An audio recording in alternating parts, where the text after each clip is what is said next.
Salut les mecs, aujourd'hui une nouvelle vidéo et nouveau débrief. Aujourd'hui débrief de ce Dijon Paris Saint-Germain, c'est parti.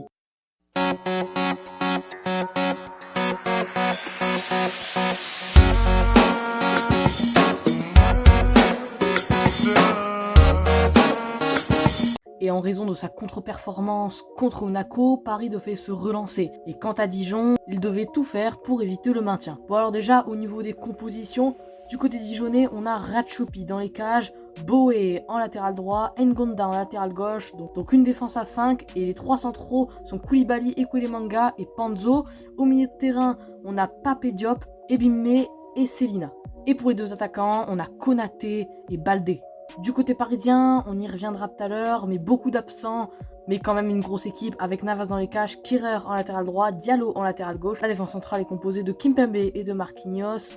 En 6, on a Danilo et Herrera. En milieu droit, il y a Draxler. En milieu gauche, Mbappé. En 10, Rafinha. Et en attaque, on a Moiskin. Et oui, une victoire de la part du Paris Saint-Germain cet après-midi à Dijon, malgré beaucoup d'absents. 7 absents, 7 titulaires, dont Verratti, Paredes, Neymar, Di Maria, Bernat, Florenzi et Icardi. Donc pas mal d'absents. Après, j'ai entendu dire des supporters parisiens, oui, Dijon, du coup, ils peuvent faire un truc parce qu'on a 7 absents et en plus, ils sont titulaires, je sais pas quoi. Les gars, Paris, quand même, vous avez quand même des Mbappé, des Kean, des Navas, des Marquinhos, des Kimpembe. Il faut pas non plus dire, voilà. Paris était quand même largement favori, 10 fois plus favori que Dijon aujourd'hui, malgré ses 7 absents. Bon, maintenant pour le match, déjà 6 minutes de jeu, première occasion, énorme travail d'Mbappé qui la met à Diallo. Diallo pour Kean, Kean qui va venir frapper, c'est contré, mais ça rentre. 1-0 pour le Paris Saint-Germain. Première frappe pour Paris, premier tir cadré et premier but. Paris mène 1-0. Quelques minutes après, Mbappé va avoir un très bon ballon, mais va venir rater le ballon. En fait, il était juste face au goal, face à Ratchopi, mais malheureusement pour lui, il rate le ballon. Du coup, toujours 1-0 pour le Paris Saint-Germain. Quelques minutes après, situation litigieuse quand même, puisque Konaté va pouvoir dribbler Kehrer et Marquinhos, et il va se retrouver entre, et Kehrer va venir mettre son corps en opposition. L'arbitre ne siffle pas péno. Honnêtement, ça peut siffler comme ça peut ne pas siffler, parce que Konaté en rajoute un peu, hein, on est d'accord, mais à la fois il est déséquilibré, donc je suis un peu perplexe sur cette action, mais ça aurait pu faire penalty pour Dijon, finalement non. Par contre les gars, en latéral gauche, Diallo rate pas mal de centres, hein. Diallo, je le trouve vraiment pas fou au niveau des centres, hein. C'est imprécis, alors souvent il y a des fois plus de Parisiens dans la surface que de Dijonnais, et pourtant il rate ses centres, et ça c'est assez problématique. Après il n'est pas latéral gauche de base, donc on ne peut pas non plus lui en vouloir.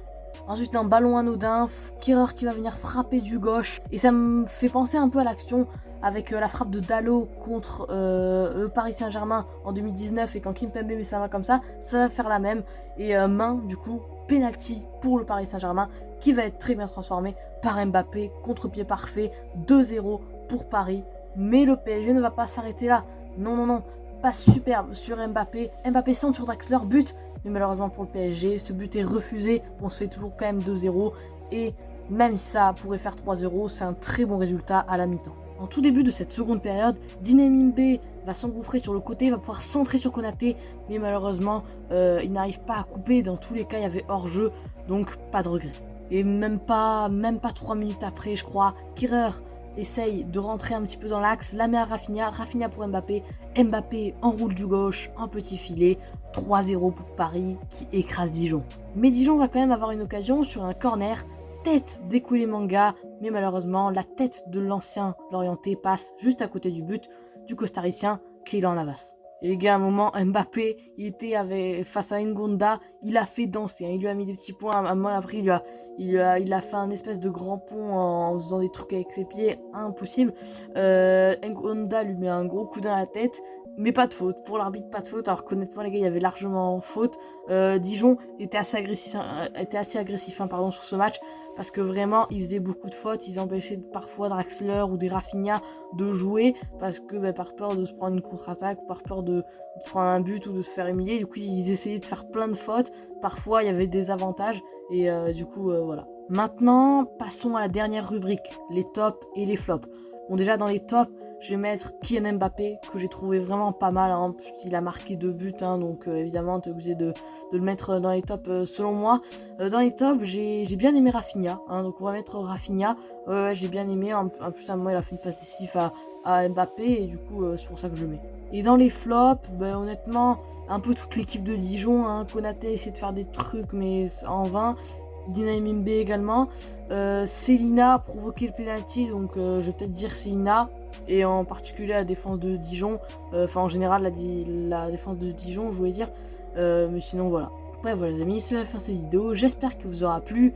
Le PSG écrase Dijon sur la pelouse du DFCO.